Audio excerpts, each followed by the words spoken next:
Ayının yuxusu. Biri var idi, biri yox idi. Meşədə bir ayı var idi. Qış düşmüşdü, hər yerə qar yağmışdı. Bütün quşlar, heyvanlar hamısı qaçıb yuvalarına dolmuşdular. Ayı yeməyə heç nə tapa bilmirdi. Az qalırdı acından ölsün. Ac toyuq yuxusunda darı görən kimi, ayı da yuxuda bir şaqqa ət gördü. Damağını şartıldada əti yeməyə başladı.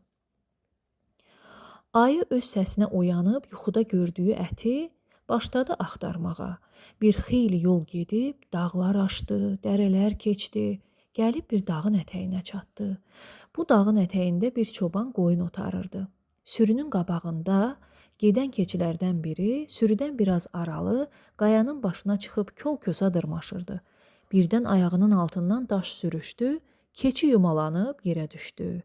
Demə ac ayı qayanın dibində keçini güdürmüş. O saat keçinin başının üstünü alıb dedi. Aha, keçi qardaş, demək yuxum düz imiş. İndi səni bu saat elə yeyərəm ki, heç ruhun da inciməz. Keçi istədi qaça. Gördü həm qayadan uçub, qol qıçası əzilib, həm də ayı başının üstünü kəsib. Odur ki, özünü toxtadıb hiləgərliklə dedi. Ailələ, onsuz da bir gün məni kəsib yeyəcəklər. Elə sən yesən hamısından yaxşıdır. Çünki sən insaflısan. Heç olmasa mənim xahişimi yerinə yetirib sonra yeyərsən. Ayı dedi. Keçi qardaş, nədir sənin xahişin? Keçi dedi. Ailələ, sən bilirsən ki, mənim yaxşı səsim var. Qoy arzum ürəyimdə qalmasın. Bir-iki ağız oxuyum, sonra nə istəyirsən elə. Ayı aldanıb razılıq verdi. Keçi o qədər öyrəşmişdi ki, sürüyə canavardan aydan gələndə o saat dilini əstirə-əstirə məliyirdi. Çoban keçinin səsini eşidən kimi bilirdi ki, sürüyə canavar ayı girib. İndi də keçi yenə dilini əstirə-əstirə bərkdən mələməyə başladı. Çoban keçinin səsini eşidən kimi çomağı çiyninə aldı, itləri də çağırıb səs gələn tərəfə yüyürdü. Çoban o vaxt yetişdi ki, ayı keçini yemək istəyirdi.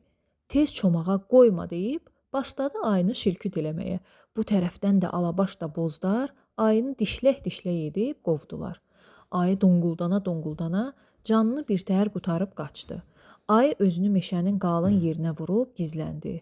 Aradan biraz keçmiş, bədəninin ağrıları getdi. Gördü ki, yenə acından ölür. Yuxuda gördüyü əti təzədən axtarmağa başladı.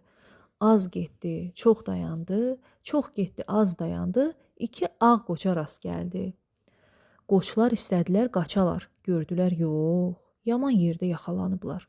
Odur ki, ayıya ədəb-ərkanla salam verib dedilər. Ayılələ, kefin necədir? Nə var, nə yox? Ayı dedi. Kefim necə olacaq? Bir həftədir acından ölürəm. Yaxşı oldu sizi tutdum. İndi ikinizi də yeyərəm, kefim kökələr.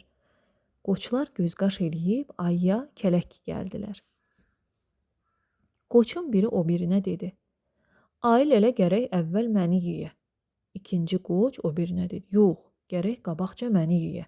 Ayı gördü ki, qoçlar əl çəkmirlər. Odur ki, dedi. Gəlin, belə bir şərt kəsək.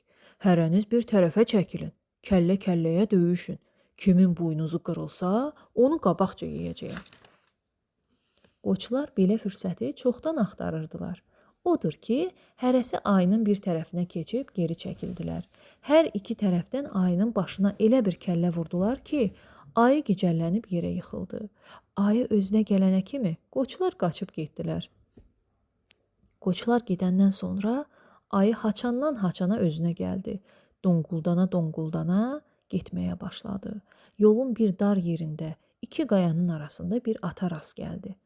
Ayı öz-özünə dedi, nə yaxşı oldu. Bir keçidən, 2 qoçdansa yenə bir at yaxşıdır. Elə onu yeyərəm, gözümün qurdu ölər. Bu məqsədlə ayı atın qabağına yüyürdü.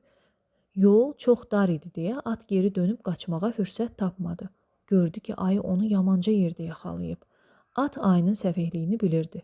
At dedi, ay qardaş, səndən bir xahişim var. İndi ki məni yeyəcəksən, gözün baxa-baxa yemə. Keç dal tərəfimə, özü də heç əziyyət çəkmə. Ağzını aç, qoy. Mən dal ayağımı uzadım ağzına, rahatca ye. Mənim də gözüm görməsin. Atın sözünə inanıb keçdi onun arxasına. Elə yenicə ağzını açırdı ki, at dal ayağı ilə onun ağzından elə bir təpik vurdu ki, bütün dişləri qardına getdi. Başı gözü tamam əzildi. Tir tap yıxılıb ürəyi getdi. At o saat 4 nala çaparaq qaçıb gözdən itdi.